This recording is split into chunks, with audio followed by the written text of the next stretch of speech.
রংপুরে নতুন করে বেশ কিছু এলাকা প্লাবিত। নমস্কার, আপনারা দেখছেন নববার্তা টুডের সঙ্গে আছে আমি সুস্মিতা। উধারবন্দে রংপুরে নতুন করে বেশ কিছু এলাকা প্লাবিত হলো। শুক্রবার বিকেল থেকে রংপুর জিপির বরাক নদীর জল কদমতলের ভিআইপি সড়কের কালভার্ট দিয়ে শিমুলতলা, দুর্গানগর, এডিসি ল্যান্ড, নরসিংহ পাড়া সহ বৃহত্তর করাতি গ্রাম এলাকায় ঢুকছে। শনিবার দুপুর পর্যন্ত নতুন করে প্রায় 1000 বাড়ি জলমগ্ন হয়ে গেছে।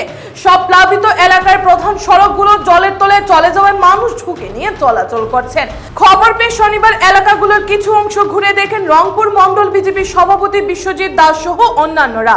তারা বলেন, বরাক ও মধুরা নদীর জল এখনো বিপদ সীমার উপর বইছে, তাই স্লুইস গেটগুলো বন্ধ থাকার ফলে জল বের হতে পারছে না।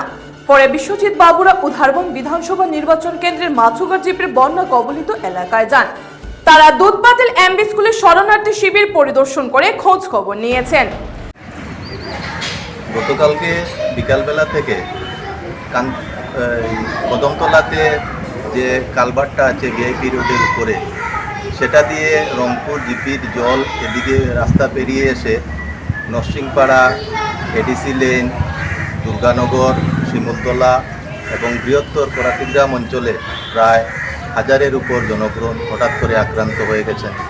যদিও নদীর জল কমছে, তথাপি মধুরা এবং বরাকের জল বিপদসীমার উপরে থাকায় সুইচ গেটগুলো বন্ধ আছে, তাই এই জলগুলা বেরিয়ে যাচ্ছে না। তার জন্য জনগণকে অশেষ দুর্ভোগ পোহাতে হচ্ছে এবং আমরা আশা করি বরাকের জল যেভাবে কমছে, হয়তো আজকের ভিতরে জল বিপদসীমার যদি নিচে চলে যায়, সুইচ গেটগুলা খোলার মতো ব্যবস্থা হয়, তাহলে সেগুলো খুলে দিয়ে এই বন্যার জল থেকে পরিত্রাণ দেওয়া হবে।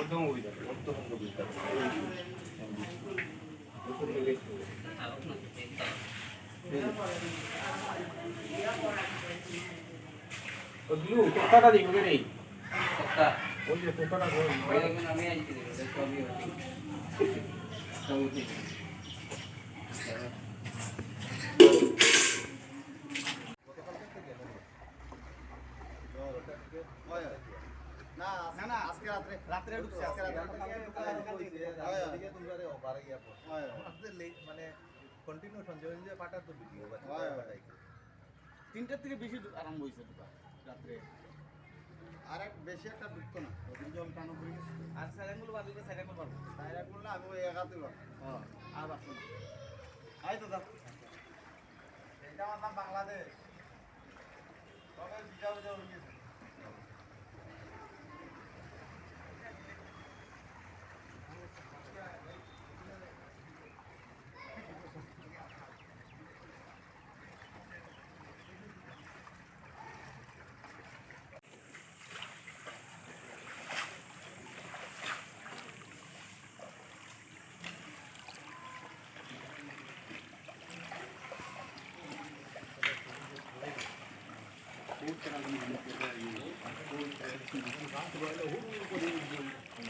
উধারবন্দ থেকে শিবাজি ধরের রিপোর্ট, নববার্তা টুডে।